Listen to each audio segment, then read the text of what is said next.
Hello and a warm welcome to this Global Ibadat Khana webinar, which has a lot of meaning today when we come to you live on a platform like this. And especially coming at a time in the month of March. It's a special month because it observes Ramzan. It's going to be followed by Lent, and then you will have the Navratras also. But back home, some very disturbing trends have been seen. Say, for example, in Holi, I, at least in my career and my lifespan, have never seen mosques being covered with tarpaulins. Whatever the compulsions may be because of the law and order situation, but we've never seen pictures of mosques covered with tarpaulins. Then across the world also, if you see a rising trend where there's a lot of hatred, a lot of venom against the minorities, and this kind of a polarization, this kind of a divisiveness, forces you to the question that how does one reclaim communal harmony in a fractured atmosphere like this? So joining me now today is a very special panel. We have with us Dr. Subramaniam Swamy, who's the author, economist, politician, a veteran leader of the BJP, and who's also a strong vocal critic of Modi's policies. Thank you so much, Dr. Swamy. It's a pleasure having you on this global webinar on Ibadat Khana. And I also welcome Justice Kaju, who's the mentor of Ibadat Khana, and he's been a former Supreme Court judge. He's a chairman of the Press Council, and he's also a leading voice of this Ibadat Khana global webinar. Thank you so much, Justice Kaju. And I'll begin with Justice Kaju so that he can explain the entire objective of this global webinar. And he's been conducting a lot of webinars and he's been part of it. I have joined Ibadat Khana recently, but I think it will be fair on my part to hand it over to Justice Kaju so that he can just explain what this entire Ibadat Khana global webinar means, for the world at this point of time. Yes, over to you, Justice Kaju. Good morning. Thank you, Nilu. Good morning to everybody in India. Good evening to everybody in North America. Uh, I would first, before coming to the topic, explain about Ibadat Khana.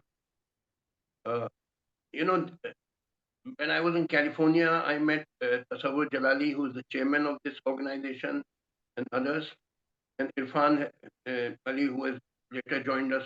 He's in Princeton, New Jersey. He's the vice chairman, and others.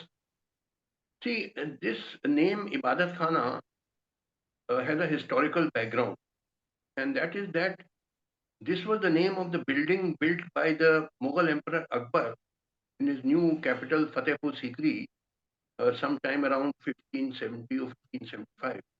If you go to Fatehpur Sikri, which is I think about 40 miles from Agra, which was the new capital for 15 years of the Mughal Empire, in Fatehpur Sikri fortress, there is this building Ibadat Khana.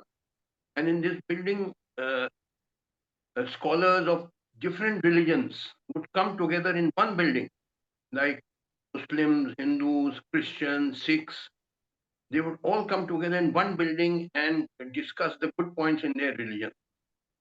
This kind of building you will never find anywhere in the world.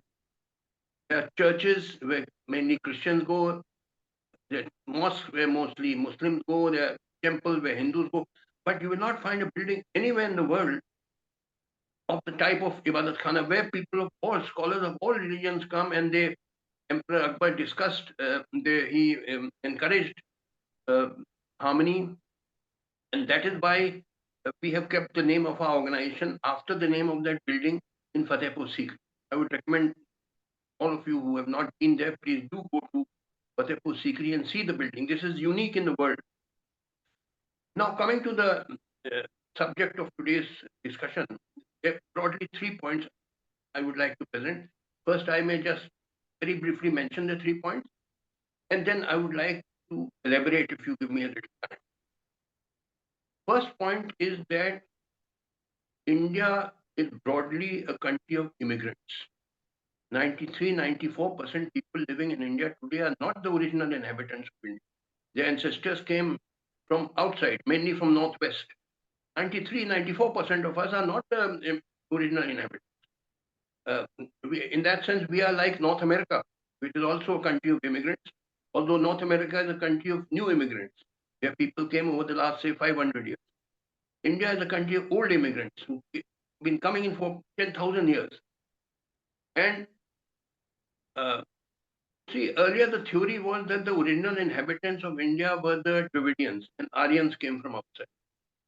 Now the present theory is that both Aryans and Dravidians came from outside, and the original inhabitants of India are the pre-Dravidian tribals who are known as Adivasis in India, like the Bhils, the Gond, the Santals, the Todas of the Nilgiris, and so on. These are hardly 5-6% remaining in India. Their ancestors were slaughtered in great number by our ancestors and pushed into forests and all. And they are different from Dravidians. These Dravidian tribals, they are the original inhabitants. Even the Dravidians came from outside. And there are several proofs of that even Dravidians came from outside. One is that there is a language called Brahui, Brahui, which is a Dravidian language. It's like Tamil, but it's spoken by about 2 million people in this Balochistan area in Pakistan, even today. So this is surprising. How is a language like Tamil being spoken in Pakistan in the Balochistan area? It is because the remnants of those Dravidians who were originally the inhabitants of that place, they are still, and they have remained there. Then there's another proof that these tribals, these Bhil, Gond, Santhal, they don't speak the Dravidian languages. They speak a language which is said to belong to the Austric group of languages, Austric, which is very different from the Dravidian languages like Tamil or Telugu or Malayalam and so on.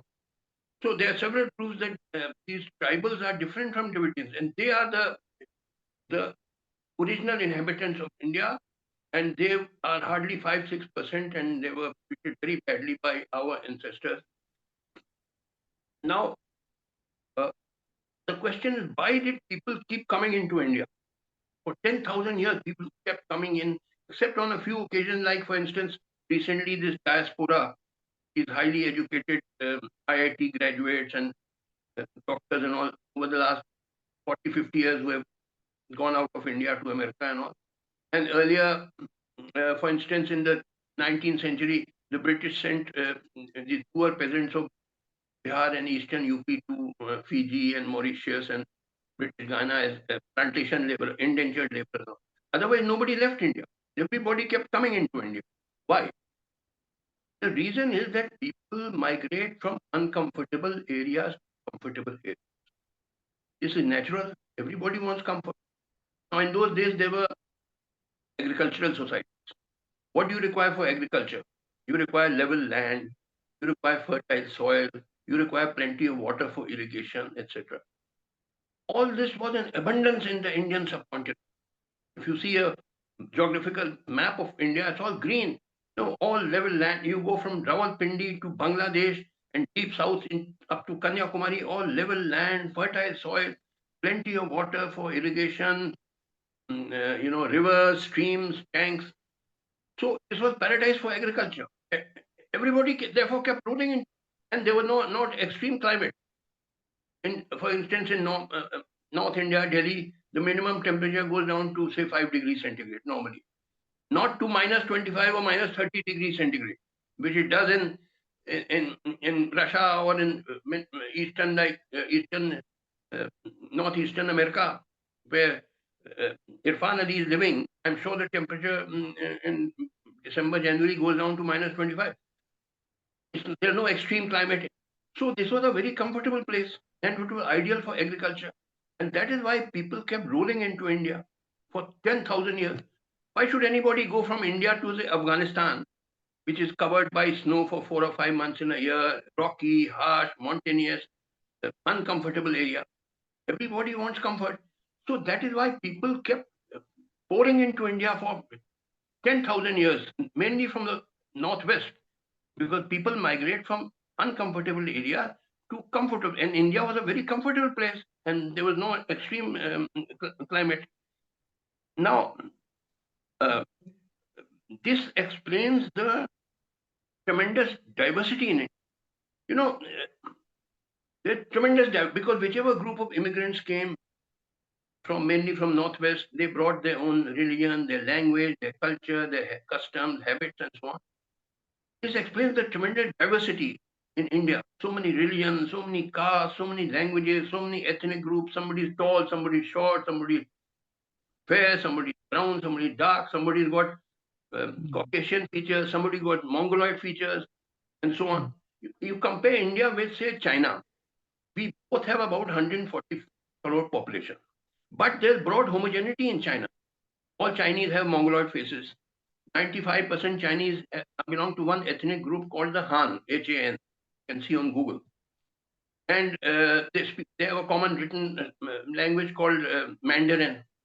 Of course, there are also other spoken language. Mandarin is the main spoken language, but there are other spoken languages, like in southern China, they have Cantonese and Hakka and so on. So, but there's broad homogeneity in China. In contrast, in India, also having about the same population, has tremendous diversity. So that is because this is a land of immigrants, and that is why we are a country of such diversity. Now, therefore, the only policy which can work in India, which can hold the country together, which can take us on the path of progress, is the policy of the great Mughal Emperor Sulh-e-Kul, which means giving equal respect to all religions and communities. That alone can hold us together. You know, this Akbar propagated two theories. One was two doctrines. One was he started to form he wanted to start a common religion called Deen-e-Ilahi, but that was a failure. But his other policy of Sulh-e-Kul, which means giving equal respect to all religions and communities, that was a great success, and that is why the Mughal Empire lasted so long, because it was inclusive, took everybody together. There were Hindus on very high posts, like Raja Todarmal was the finance minister of the Mughal Empire. Birbal and Man Singh were famous generals. So everybody was given equal respect, except there was some controversy about Aurangzeb. Otherwise, the Mughal emperors before and after him were all secular and giving equal respect to everybody. Mr. Statue, may I request you to stay back a little because your forehead gets cut. Yeah, just stay back a little so that you're not very close to the camera. Yeah. I'm saying is that the very spirit and very identity and nature of India is that it is a country of great diversity. And that is why if you want to keep the country together, you have to give equal respect to all religions. Now, if you want to convert into a Hindu nation, as some, some people are trying to do, what is going to happen? There's going to be more partitions. The Northeast people who are mainly Christians in Nagaland and so on, they will say, why should we remain in India when we are going to be treated as second-rate citizens? Only this is a Hindu country, so it automatically follows that non-Hindus are second or third-rate citizens. Well, then we are seceding from India. Similarly, Kashmiris who are mostly Muslim, they will say, we will secede. If you want to convert it into a Hindu nation, well, we are living. Sikhs have, they have this Khalistan movement. They will also see. You have to give equal respect to all religions and communities if you want to keep this country together. If you want to break it up, go ahead, convert it into a Hindu nation. But then remember what is this? You will be balkanized. Country will be totally balkanized, and then other foreign nations will then further dominate over you. So the policy of Mughal Emperor Akbar is the correct policy for our country of giving equal respect to all religions. And in fact, our national aim for India must be transform India to a modern industrial state like China or USA. And for that, we have to have a strong people's struggle in which all communities are united. That means it rises above caste and religion and so on, all uniting all people, and the people's struggle should be led by modern-minded people who are determined to set up a political and social order in which there's rapid industrialization and the standard of living of people rapidly rises and everybody gets a decent life. For that, Right. again, also unity of the people is absolutely essential, because otherwise you will keep fighting each other instead of unitedly uh, Right. starting a people struggle. You will be fighting against each other. So these are broadly the 3 points which I wanted to present. Thank you. All right, all right, all right. So I come to Dr. Swami. Now, the main concern, Dr. Swami, is that the current government and back home in India, there is a feeling, and I'm not talking about the world right now, because that's another trend of hateful narratives. We'll come to that later. But in India, what Justice Kaju just mentioned about the policy of Sule Kul, what Akbar followed, why is it that the current regime doesn't seem to be believing in a policy like this? Why do we need a Hindu Rashtra in the first place when you have cherished the diversity, when you've always cherished pluralism? Why is it there seemingly seems an effort where the government is trying to distort this kind of a narrative which has existed for so many years? What are your views on this, Dr. Swami? First of all, I'm not going to represent the government of India because I have many Sure. disagreements. Second, I would like to say that I respect our former judge of the Supreme Court and his wonderful judgments, which I've read over and over again. But on this issue that I am in total disagreement with what he said. And I'd like to mention point by point. First of all, when the Parsis came to India, the Hindus received them. They came from Iran. They were driven away by Muslims. And they came to India. They landed in Kisei Sanjan, which is just on the edge of Dwarka. And they wanted to come in, and the Shankaracharya was summoned by the Raja there. And he said to the Parsis, you're most welcome, but the only restriction we'll put on you is that you will not eat cows. Cow is respected by us, and that of course they accepted. Then they also said that you may practice your religion freely, but you should not try to convert. And that also they agreed, the Parsis have agreed. So there were about 5 conditions we put, and all were agreed. I would say the word Dravid, for example, is a British concoction. The first time it was used was by Adi Shankara, when he went all the way up to Kashmir, and on the way he went to Bihar, where he met Mandana Mishra. And he challenged, as he did in every other place, he challenged Mandana Mishra to a debate, who was at that time a Buddhist scholar, and said to him, if I lose, I will convert to your religion. And if you lose, you convert to my religion. So the question of a debate arose, but who should debate? Finally, it was decided that Mandana Mishra's wife was also equally a scholar. So she was asked to debate.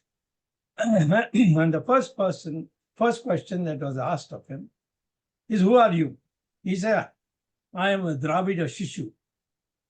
So they asked him, what do you mean by a Dravida? So he said the southern part, where 3 oceans, that is the Bay of Bengal, now called Bay of Bengal, the Arabian Sea and the Indian Ocean, where it is surrounded by 3 oceans. So that's where the first idea of the Dravida was used. And Bandhana Mishra lost the debate, as declared by his wife, and he was made the first Shankaracharya of Sringeri in Karnataka. So the first Shankaracharya was created in and located in Karnataka, and Mandana Mishra became the first Shankaracharya of that area, Sringeri Shankaracharya. Then, of course, he made three more, and then after that, he went and settled down in. He returned to South India, Adi Shankara, and settled in what is today in Tamil Nadu. Shinge, after it is in Tamil Nadu, the place where the so-called fifth Shankaracharya ashram is there. It's not Shankaracharya ashram, it's Adi Shankara's original ashram, which has been carried on by others, some of them the greatest thinkers like Shankaracharya, who was known as almost like a god till the present young Shankaracharya came in his place. And he got samadhi. So the question of India being of many races and all, these are British historians' version. There is nowhere in any of our books where we say that people came from here and some people came from there and we were different people. Of course, there is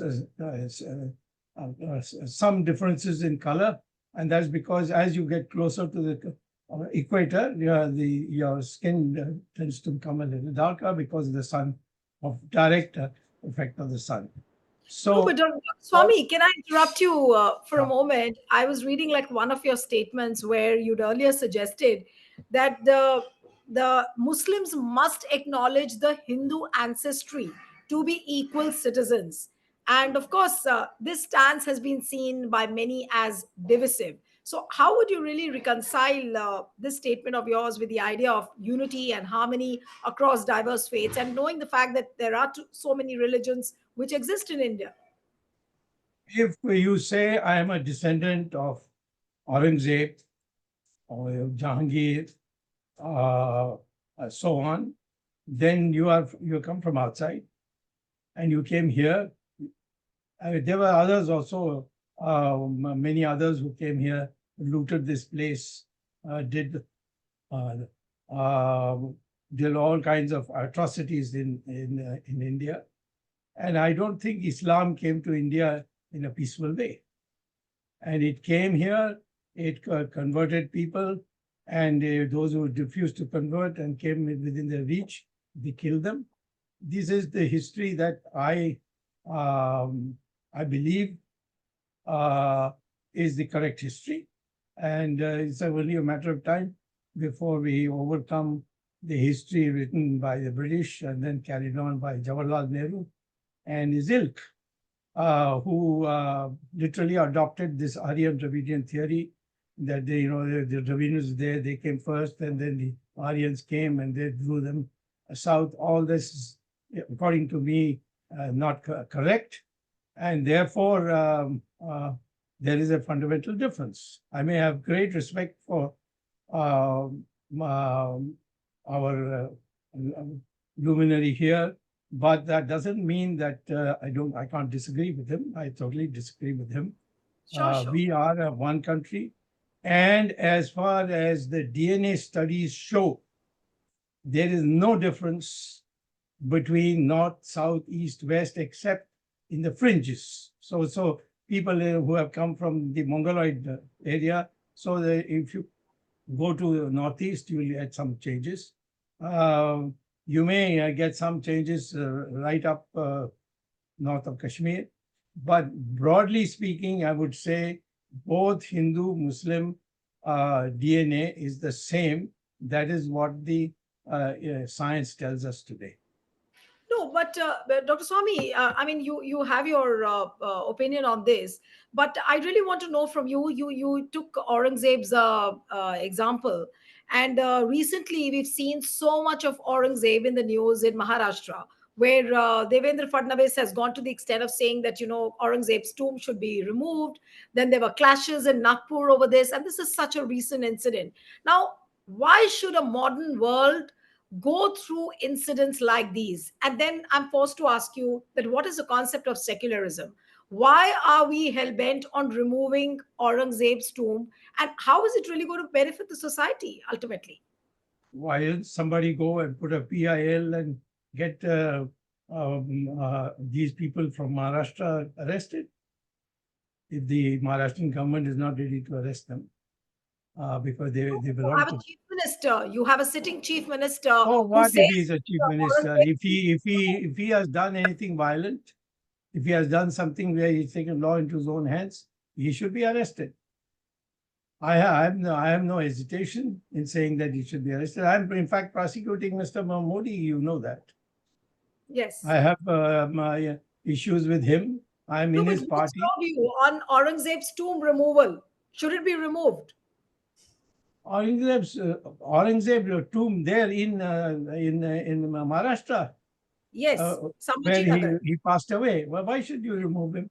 I don't know. I don't see any reason. In fact, you should give that as an example for people to see what kind of No, but what you know what worries me as a citizen, as a journalist, that why should people from RSS or BJP pander a narrative where they call people by names, Aurangzeb ki aulad. This is the kind of phrases which come out from the people in I don't. addressing the Muslim I have community. not Why? heard Why? any. I've not heard any office bearer of the RSS use these words. There's a street on the streets. People can be saying anything. When I was a young boy, people used to say Tamil is like putting some stones into a dabba and then you're shaking the dabba. That is Tamil. This is the kind of thing there was. Now, as time passed and people got used to Tamils, people don't use this. Yeah, these are signs of ignorance. I can't elevate that to say that this is what Hindutva means, this is what Hindutva will take us to.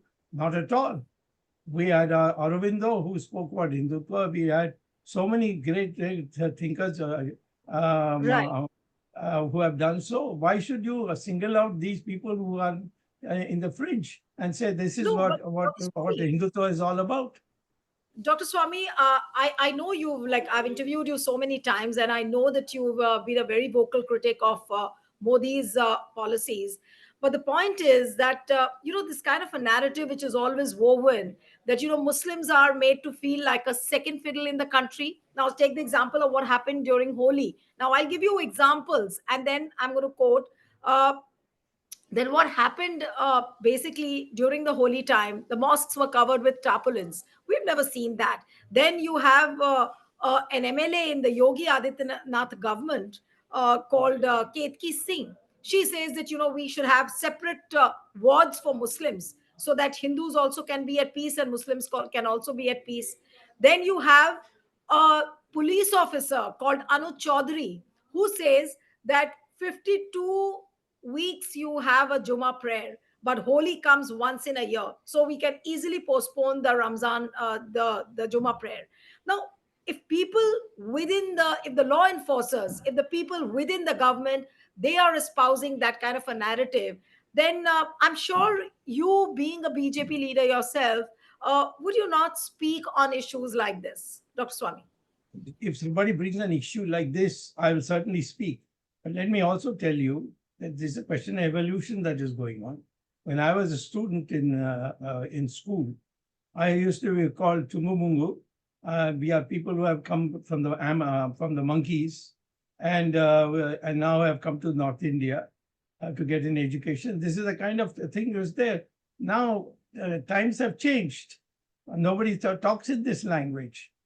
I would say if there is somebody who is put somebody to distress, physical distress, it should be brought to the notice.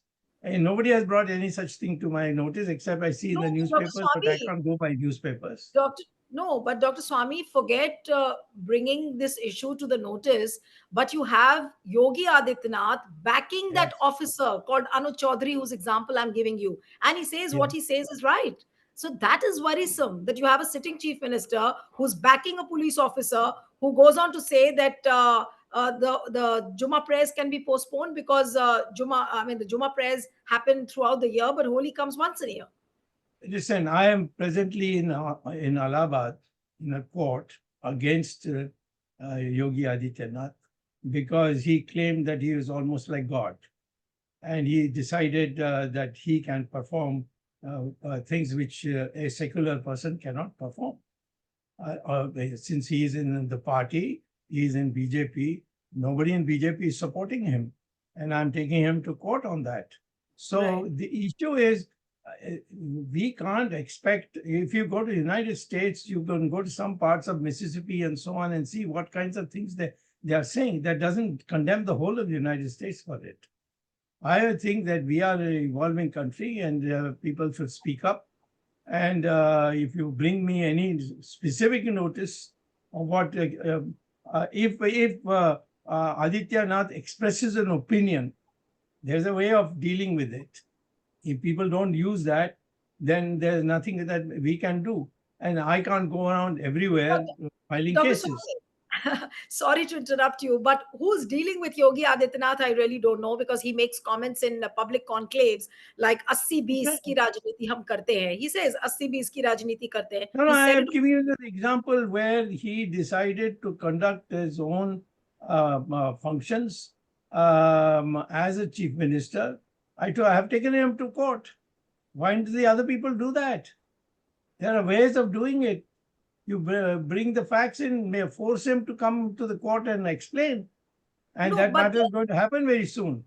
Dr. Swami, we've never seen Prime Minister Modi, or for that matter, even Amit Shah, speaking on these issues that they are wrong or Yeah. they're supportive. They're not, We've never seen them. Amit Shah and Narendra Modi, everybody knows this, what kind of relationship both of us have. We shouldn't be seen in a dark place together. One of us will have a hard time there. So the question is, yes, there are people like that, and you can go to Karnataka, you can see the DMK people, what they're saying about Brahmins. Why should we tolerate that? I'm not saying that anyone is a born Brahmin, because Lord Krishna has said it very clear, it's a guna. And if you have these gunas, then you are a Brahmin. If you have these other gunas, then you're a Kshatriya. It's there in the last chapter of Bhagavad Gita. So, but still, except for me, all the other Brahmins shiver in Tamil Nadu, because the goons of the DMK come and beat them up, cut their Janeu. Of course, I don't wear a Janeu, so they can't cut it. But the fact is that these things are all slowly getting melted out. But I'm glad you brought it, and it should be brought in many other places. And I think what we need, therefore, is not to condemn the whole thing, but to take control of it and see that it is wiped out from our thinking in the future. Absolutely. Now, let me come to the Justice Kaju. Justice Kaju, are we being unfair to the present government when we say that they are targeting and singling out the minorities, they are attacking them? Is media being unfair to them? Are people like us, when we are judging the government, are we being unfair in any way? Because as Dr. Swami said, that okay, there might be few instances, but we cannot paint the entire society with the same narrative. But there have been very stark instances where the government has not spoken, the government has gone and protected people who've been the goons. Now, say, for example, take the case of Bilkis Banu's rape case. The perpetrators were they were released, they were garlanded, and they were glorified. So, what would one say? So, I want to know from you that the current narrative of, the hate against Muslims, where Muslims are being attacked, is it exaggerated in any way? Yes, Justice Kaju. Before answering that question, I would like to very briefly comment on what Dr. Subramaniam Swami said. I respect him, but he said that Islam came at the point of the sword. Now, I want to elaborate this. It is true that the initial Muslim invaders came with the sword. This is correct. And they broke a lot of Hindu temples. That is also correct. For example, Mahmud of Ghazni broke the Somnath temple, and there's breaking of so many temples. So many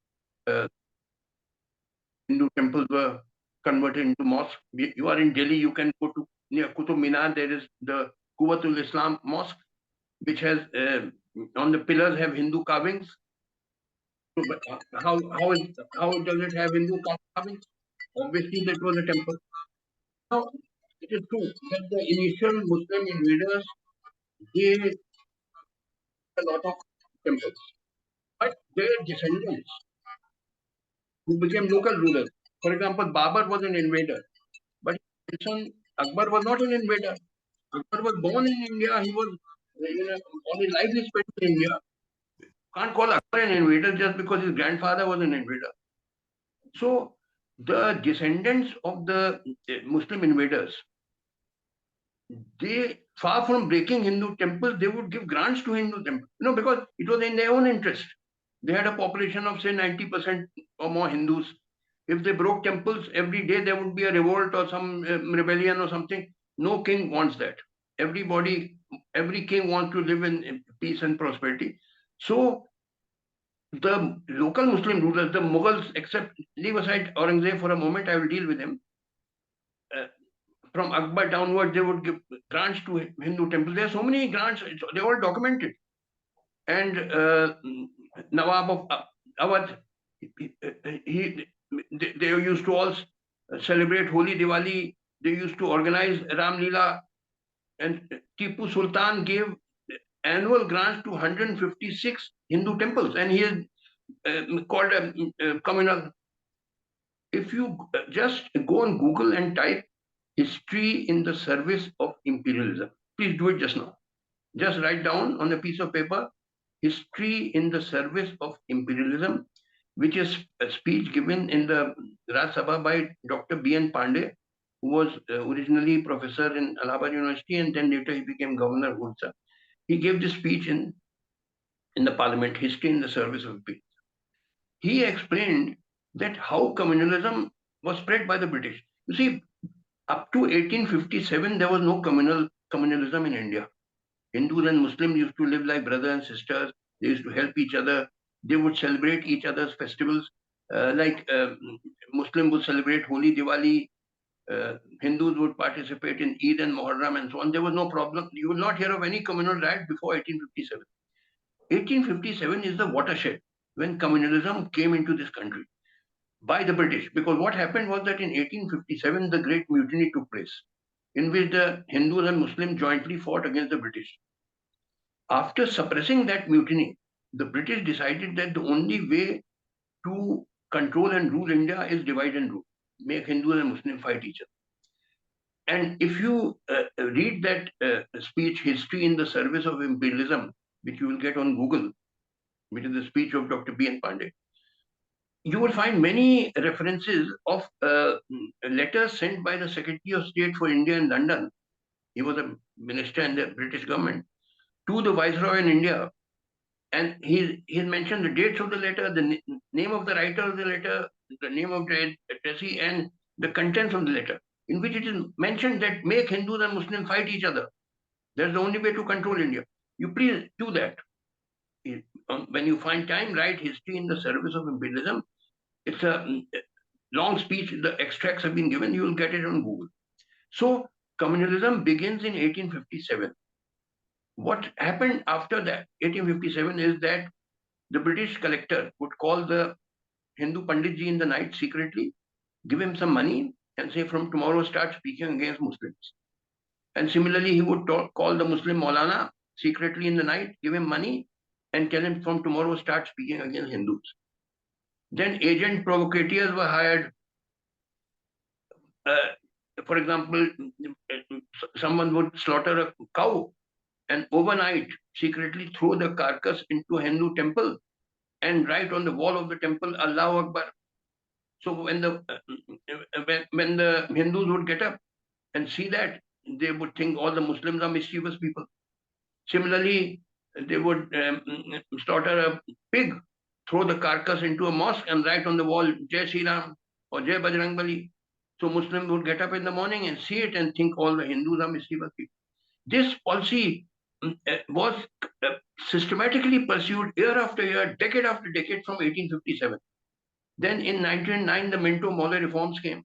which said that separate electorates. Hindus can only vote for Hindu candidate, Muslims for Muslim candidate.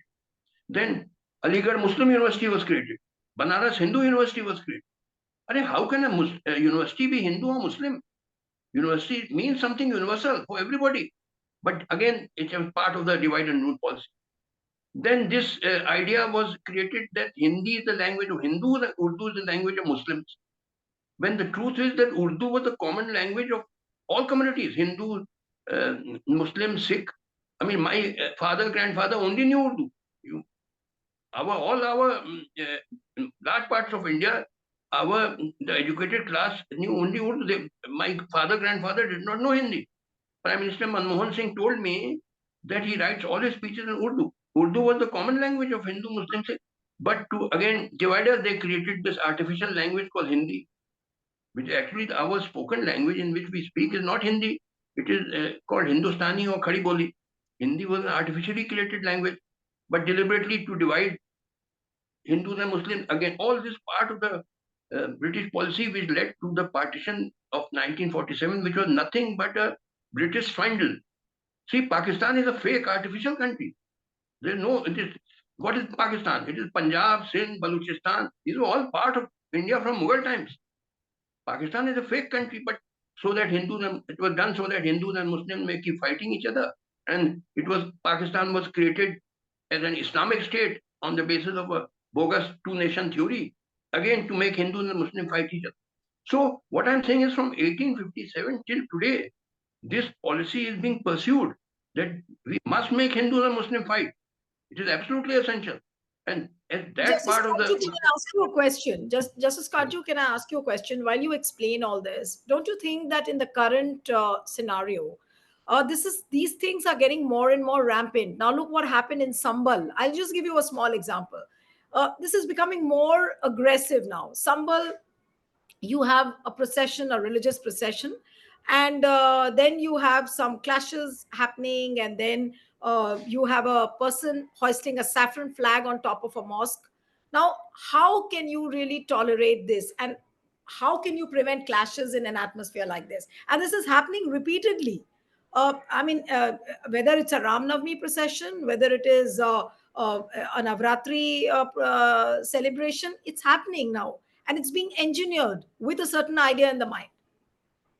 Yes, Justice Kaju. May I answer Yes. you? See, it is all due to our system of parliamentary democracy. Parliamentary democracy in India largely runs on the basis of religious and caste vote banks. Everybody knows it. 90% Indians, when they go to vote, 90%, I'm not saying 100%, they don't see the merit of the candidate, whether he's a good man, bad man, educated, uneducated, nothing. They just see his caste or religion, or the caste or religion which his party claims to represent. Like sheep and cattle, 90% cast their vote like in India, like sheep and cattle. Without applying their mind, they don't see the economic condition about poverty, unemployment, price rise, hunger, lack of health care. Nothing is seen. The only thing, caste and religion. Now, see, that is why all our politicians in our country, see, I've said it openly, all our politicians in our country, they polarize society, because to get their vote banks, they incite hatred on caste or religious basis. So as long as parliamentary democracy lasts, this will continue. What is required by India is an alternative system which can only be created by a historical people's struggle and a people's revolution, in which all communities will be united and led by modern-minded leaders. And the aim of that struggle, which will last for 15, 20 years, and which will require tremendous sacrifices. People Right. struggle. I want to get in Dr. Swami on this. I want to get in Dr. Swami on this particular view, where Justice Kaju is saying that we don't need a parliamentary democracy, but we need an alternative system with the help of people's struggle, which can help all the communities stay together. Yes, Dr. Swami. Want your response on this? I'll come to that second. First of all, we can't go essentially by the theology of any religion. For instance, Darul Islam and Darul Haram, there are two concepts in Islam. And if you read Darul Arab, then you will know that there's a free license to kill somebody who's not a Muslim. So we can't just simply say that this because of this all Muslims are like that. And by the way, I have a Muslim in the family. So I mean, one of my daughters is married a person whose mother is Hindu, but father was from Islam, and he was our foreign secretary also. So the question is, I will like to say that to make it into a whole idea, there are lots of crazy people in any society. There are crazy people in the United States, there are crazy people in Europe, there are crazy people all over. The question is whether the elite, which is listened to by even the crazy people because of the public support, are they speaking up where they should? And I would say not enough, but it needs to be done. We are going from one extreme where the Nehru family almost made out as if to be a Hindu was a crime. It looked, at least to many of us. If I put a tika and went to office, immediately that person would be fined. I know at least one person who had lost his job because of that. So this orthodoxy in both sides are there. It has to be overcome. What I would like to say is, today the Hindus, as they are called, they have no problem with the Jains. They have no problem with Buddhists. And except for the political hours, they have no problem with the Sikhs. These are distinct religions. We don't have any problem. Even Parsis, they have no problem. I mean, the Parsis themselves say that this is the only place in the world where we were not persecuted once the Muslims took over Iran. So this being our track record, I think when people take law into their own hands and start attacking the No, but Dr. Swami, what would you really say when you have a prime minister of the country who says कि Muslims are infiltrators in election rallies, वो आपकी भैंस चुरा ले जाएंगे, वो आपका मंगलसूत्र चुरा ले जाएंगे. So I will is find the what is case. most, You give me a copy of what he said, no, it's and known. I It's will file a case against him. Dr. Swami, I interviewed you also. You I may have interviewed you interviewed me, but I have to have also. a document when I go to court, and otherwise the court will throw it out. You No, see? but no, my point is that when you have the prime minister of the country saying that Muslims are infiltrators, unko hum kapdon se pehchanenge. This is the kind of language that the prime minister is speaking. What is the How will use? you? What is the use of telling me I am in the party and every day attacking him? I'm attacking him for foreign policy. I'm attacking for economic policy. I'm attacking for wherever I get a chance. I'm doing it. And Modi is not able to do anything, which means he doesn't have the kind of control that you people are assigning to him. And and by no means anyone can call me a fanatic, because you can see my family, it has got all kinds of religions in it. But I do believe that Hindus have to recover all that they lost in its as put to us by the Adi Shankara or No, but Vivekananda. how will Or, it be done, sir? What I'm not able to understand still, how will it be done? By digging the by digging the tombs? No, Dr. Swami, are you going to reclaim when I in the 1960s wrote a book on the true history of India, Ramila Thapar personally saw to it was not introduced in the historical conference or whatever it was called. I had applied for it. I got a letter asking me to come, and then she found out and she got it cut. Said this is not the kind of history we are going to allow in a conference like this. So therefore, this kind of attitude has been on both sides. And ultimately, the people who are today the hardliners, they say all this time we never had a chance to speak out. The moment we get some government which is ready to allow us to speak, you don't allow us to speak. Still, there is a law, and if the law is violated, it has to be implemented.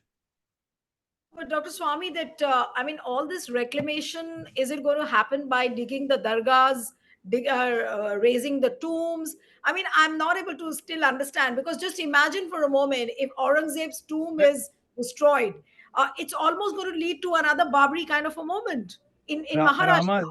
Rama's temple was destroyed, where Rama was born. Kashi Vishwanath is another. Krishna is in Mathura is another. I mean, the destruction has been galore. You can't say, oh, those people of those days, now it shouldn't happen. Of course, it shouldn't happen today. If you have a decent government, it will not allow anyone to take a law into his own hands. We did not allow anyone to try and break the Babri Masjid after the initial breaking that took place. We didn't allow any of them to come and even argue in the court.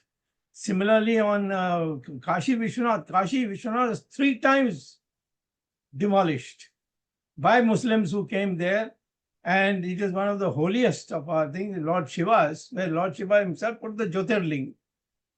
And so was in Gujarat also. These people targeted breaking it, and so we want to rebuild it.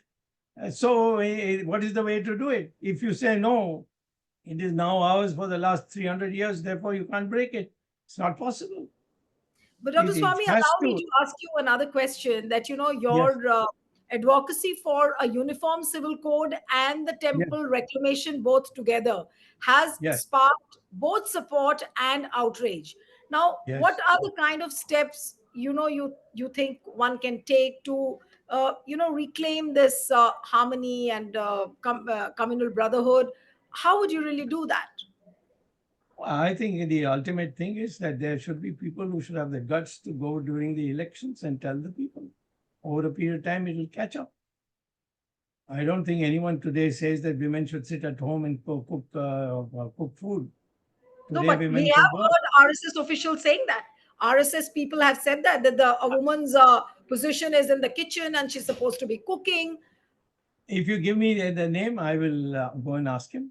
Why did he say that? But I have not heard this at all. And I felt, if I can tell you, I have dealt with my wife is a Parsi, and I have a daughter who has a mother who is a Hindu, a father who says, I am not a Muslim, but he has a Muslim name. And he is, of course, a very respected diplomat. RSS has never said a word to me about it. No, but I also came across an article of 2011 which you wrote in DNA, sir, where Yes. you proposed stripping voting rights from Muslims who don't accept the Hindu lineage. And this basically was a statement which fueled riots and legal scrutiny also. So, how would you justify this as a path to unity? Well, I'll have to you have to show it, because I only remember that if a Muslim is really not willing to accept that his ancestors were Hindus. I'm not saying all Muslims must accept. I can think of 1 or 2 Muslims I know whose ancestors are British. So I would say, broadly speaking, the Hindus of India are the same DNA as Indians. The word DNA I've used in that article. And therefore, they should accept that we are all brothers and sisters. Now, that is not something the Muslim intellectuals are ready to accept today, that their DNA is the same as the Hindus. All right. So Whereas let I me can prove it. I can prove right. it. Okay, so let me get in a response from Justice Kaju on this. Justice Kaju, you have basically time and again said that, you know, 90% of the people who exist in India are basically idiots, and so how would you really expect harmony to be created by 90% people who are idiots? I really want to understand that concept from you. Yes, Justice Kaju. See, first you must understand what is our national aim. Our national aim is one and only one. That is to transform India into a mighty industrial giant. like China or America. Because unless we do that, we will still have massive poverty, massive unemployment, massive child malnutrition, uh, lack of health care, lack of good education, etc. We can abolish all these great evils only by transforming India into a modern industrial giant. How do we do that? We can only do it by a united people's struggle, which will require tremendous sacrifices and which will be protected. It will last over 15, 20 years. And it must be led by totally patriotic, selfless, modern minded leaders who are determined to set up a political and social order under which there is rapid industrialization and there is a steady rise in the standard of living of the people and giving people decent lives. See, remember one thing. Every political activity or political system has one and only one test. And that test is, does it raise the standard of living of the people? Does it give them better lives? That is one and only test. So therefore, how does it matter whether you restore temples and this, does it raise the standard of living of people? People ask me, what do you say about abolition of Article 370 of the Constitution? I say it is irrelevant whether you retain Article 370, abolish Article 370. Does it improve the standard of living of the Kashmiri people? No, it has no effect on their lives. Therefore, see, always keep this in mind that the test is one and only one. Does this raise the standard of living of people and give them decent lives or not? That's all. So everything must be tested on this anvil. People kept asking me, what is your opinion about Article 370 abolition and depriving Kashmiris of special status? Or I said, it is irrelevant. You deprive it or don't deprive it. How does it affect the standard of living of the people of Kashmir? See, you people must get your concepts clear. Unnecessary talking, this building Ram Mandir in Ayodhya, does it give employment to people on a mass scale? Does it lead to abolition of poverty? How does it matter? These things are, I regard them as gimmicks. These are No, just but gimmicks. Justice Raju, Otherwise, if you've seen, let me complete. I'm about to complete. I regard all these as gimmicks. You may have your own opinion. I'm not saying Mr. Subramaniam Swamy, Dr. Subramaniam Swamy, rather, he's senior to me. He is entitled to his opinion, but my opinion is these are just gimmicks. That building Ram Mandir in Ayodhya and holding Kumbh Mela and all that, I regard these just as gimmicks. It does not affect the standard of living of people. That is the only way of testing these activities. Yes, now what do you want to say? yes, no, I was just coming to that point which you mentioned about Mahakumbh. Now, Mahakumbh was almost created like an event, and Mr. Yogi Adityanath said, "Oh, it gave employment to so many people." And many times, these events are created, and even the Prime Minister, our revered Prime Minister, also says the same thing. That look, we are giving jobs to so many people. We create a How tourism many center. jobs? We How create many jobs jobs. were created? How many? 1 minute. India has a population of 140 crores, and I think the unemployed people would be 20 or 25 crores. But they've given jobs. Well, all 25 crore people in India given jobs, or just a few thousand? Hey, what is this? That some jobs have been created. How many jobs? Let's go into a little more detail. Has it abolished unemployment? This Kumbh Mela? Has it raised the standard of living of the masses? This is the I just ask this question. This is, you have to focus your mind only on this aspect. Everything will be tested on this anvil. Does it raise the standard of living of the masses? Does it give them better, decent lives or not? Nothing else is relevant. This is my I opinion. want to, yes, I want to get Dr. Swamy on this because he's an economist himself. Dr. Swamy, temples are more important. Reclaiming the temples are more important, or giving jobs to the people, as what Justice Kaju just said. Your priorities, sir. Yes. Priority is what our learned associate here said. Absolutely. He's a great thinker himself and has written wonderfully. He's produced some very good judgments, which I think recommend you read them also. The fact is that even if I say I believe, I didn't go, by the way, to wherever that Jamela was taking place, where people got drowned and things like that. the question is, the Hindu religion doesn't force you to go there. If people go there, and if people who are prime ministers and ministers, they go there, then they are Okay, frauds. Dr. Swami, we heard people saying, and the so-called Hindu leaders, that if you haven't taken a holy dip, then you are not entitled to moksha. And But we had they, people they, saying, they, the they, people who they, died during the stampedes. Dr. Swami, just hear me out. okay, People who all died right. during the Mahakumbh stampede, we had people from the BJP and the big Hindu acharyas saying that unko to moksha mil gaya, wo Bhagdad mein mar gaye, unko moksha mil gaya. So you So should ask them, आपको कब मोक्ष मिलने वाला है? Question is, you have slices of these things in every religion. I don't think one has to go by that. And the population that went there is nothing compared to the population we have in the whole country. So I don't think we should take that very seriously. And I certainly believe that religion has to undergo major changes. And that is why Advaita was invented, so that you don't get engrossed in which god and which goddess, etc. So, these reforms I am totally in favor of. Nobody can tell somebody this is how you should behave, this is how you should this thing. You must go so many times to the temple and so on. There's no bar to going to temples, but there's no requirement that you have to go to temples. No, I but hardly go to I'm temples. sure you're aware. I'm sure you're aware of how one is told that you must not eat non-veg. People comment on your eating habits. You should not wear this. You should not wear that. If you have a Muslim shop, please put up signboards and put up your names over there. We've seen all this happening during these religious yatras and all. How it has Uh, been emphasized so much. you have a leader of the opposition in every parliament and every assembly. What are they doing? Are they not doing the same thing?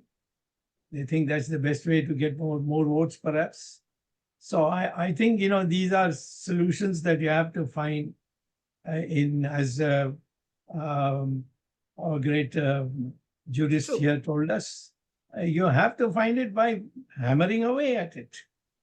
You speak about it. Nobody comes and speaks to me saying, why don't you wear a punal? You're supposed to be a Brahmin.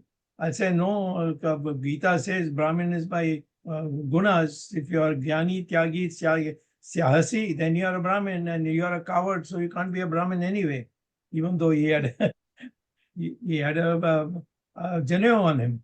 So the issue is that in the country there are people who have half-baked knowledge. They come with you, but it is necessary for programs like yours to be more widespread, where you challenge people and get them to take a stand which doesn't make them a laughing stock. And if it makes a laughing stock, you have achieved your purpose.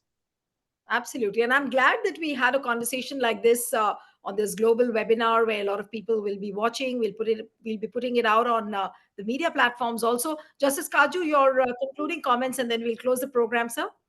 Yes. See, as I said, our national aim must be to transform India into a modern industrial giant like another China or USA. And we can do it in 15, 20 years because we have a huge pool of technical talent. When I was in America, I went to many universities. They have professors in engineering and science and mathematics and so on. We have huge pool of technical talent. In 15, 20 years, we can transform India into a modern industrial giant, which must be our national aim if we want to abolish poverty and unemployment and hunger and so on. I can give you the example of Japan.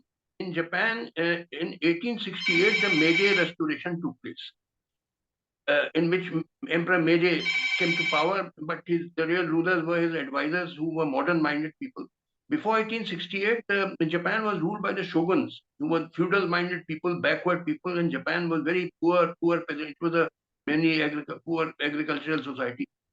But the rulers who came to power after the Meiji Restoration of 1868, they were modern-minded people. They invited engineers from Western countries. They sent missions to America and Europe to study the technical institutes, and they set up technical institutes and factories in Japan. Within 15, 20 years, Japan was transformed from a very backward country into a very modern country. It takes 15, 20 years if you have correct political leadership. But if you keep fighting each other, instead of instead of uniting and having a common aim of transforming India into a modern industrial giant, What's your then view, Justice Kaju? Before I conclude, I want one quick comment from you and Dr. Swami. What do you think about the current political leadership of the country, which is in power? Is it capable of doing what you are espousing? I have already said that from 1857, all the whether during British rule or after British rule, all you see, I'm not blaming BJP alone. Other political parties also they polarize society because they want they operate on caste basis. BJP operates on religion basis. So Right. other parties are also doing the same thing of to get their vote banks. They polarize society. So these political parties of all political parties, I'm not blaming BJP alone. They have no genuine love for the country. They seek power and wealth, and for that they spread hatred on caste or religious basis to polarize society in order to secure their vote banks. I'm saying this parliamentary democracy is not suited to the country because it will lead to communalism and casteism because it runs on that basis. And communalism and casteism are feudal forces which have to be destroyed if India has to progress. But parliamentary democracy further entrenches them. It runs on this basis. Justice So you Kaju, have don't you to. think? No, you are saying that parliamentary democracy is not the solution. And I'm sure most of the leaders and the current political leadership would dismiss this as a crazy idea given by you. Listen, now let me reply very briefly. In 1543, a man called Copernicus said that it is the earth which goes around the sun, not vice versa. And people said this is a crazy idea. It goes against the Bible. Bible says That's it is true. the sun which goes around the earth. He was the only man in the world. And people said and in fact, at that time to propagate this idea was very dangerous because it went against the Bible. And to say anything against the Bible could send you to be burnt at the stake by the Inquisition. Even 90 years thereafter, Galileo, the great Italian scientist, 90 years after Copernicus wrote his theory, he said Copernicus was right and he was almost burnt at the stake. Galileo Right. survived by recanting. So what I'm trying to say, just if I'm the only person expressing these views, that what India requires is a revolution. Now you may say you are the only person, therefore you are crazy. Then you must also say Copernicus was crazy. But everybody today accepts Copernicus was right. So don't you test my idea on its merits, whether it is correct or not. Don't say that you are the only person who is saying this. Sometimes it happens only one man is speaking the truth, the whole world is speaking falsehood. Like in the time of Copernicus, the whole world says it is the sun which goes around the earth. He was All the only right. person. All right. I'll come to Dr. Swami for the concluding comments. That is the current political leadership suited to bring that kind of a revolution under the stewardship of Prime Minister Modi? Yes, Dr. Swami, and then we'll close the program. There is no.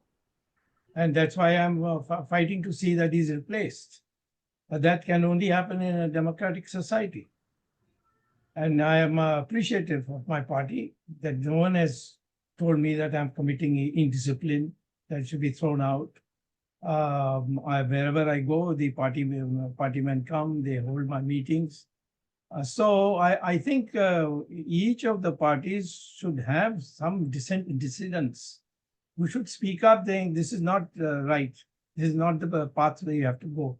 And I certainly can tell you that Mr. Modi has no clue whatsoever about either economics or foreign policy or any of the major things that he should know as a prime minister. But he came in because of a certain wave that was created in Gujarat. And then it became very difficult in the view of Mr. Advani saying that Jinnah was a gentleman or something like that. We put him out of the picture and people like who've been around him also out of the picture. So I would say, frankly speaking, we have to deal with the issues of the country which have to be improved. we can improve the Hindus faster than we can improve the Muslims and Christians, because there'll be a howl that we are interfering with the minorities. Unless the minorities come forward, unless the minority women come and say, no, we will not allow more than one man, one woman we have to have in Islam also. Unless they come, we can't really get into their situation. But I would certainly say that as far as the Hindus are concerned, they have a right to be have a modernization, and that we may call it as Hindutva, you can call it as anything to make it easy to swallow. But the fact is that the ultimate aim of all my colleagues in the party I'm in, minus one or two, who think that only they matter and nobody else matters, the change is in that direction. And we are finding large number of women also now who are coming in, becoming chairman or chief ministers, etc., etc. It's a very great development that has taken place, which you will not find in many of the countries in the neighborhood, or even for a woman to become a leader in the United States. Like I asked Justice Kaju that many people would junk off, and most of the people would junk off Justice Kaju's idea as a crazy idea. My last bit to you, Dr. Swami, is that many people feel that, with your statements, you keep stirring the pot for remaining in the headlines. Why is that feeling, why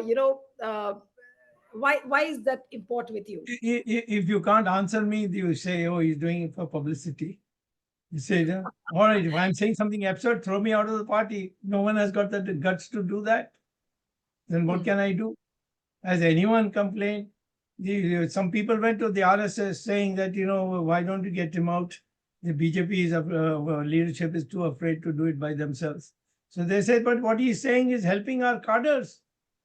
He is giving scientific analysis of what happened 500 years ago or 1,000 years ago, or where the mathematics that was developed during 4,000 years ago is now becoming current today. So many things that I come out with, and I am also clever enough to know not to hit on all fronts, but to see that the people who can be with you, to bring them and change around. That's how the reform comes. It cannot come by any other means. All right. So it was really a wonderful conversation this morning, and what a spectacular Sunday we've had with this global webinar with two giants talking to the world today, Justice Kaju and Dr. Swami. It was wonderful to have both of you on the program. I'm a pygmy in his presence. He is the you have to read his judgments to know what a giant he is. Justice Kaju, thank you so much. Dr. Swami, it was wonderful to have you on the program. Thank you so much. Thank you. Thank you. Bye. Bye.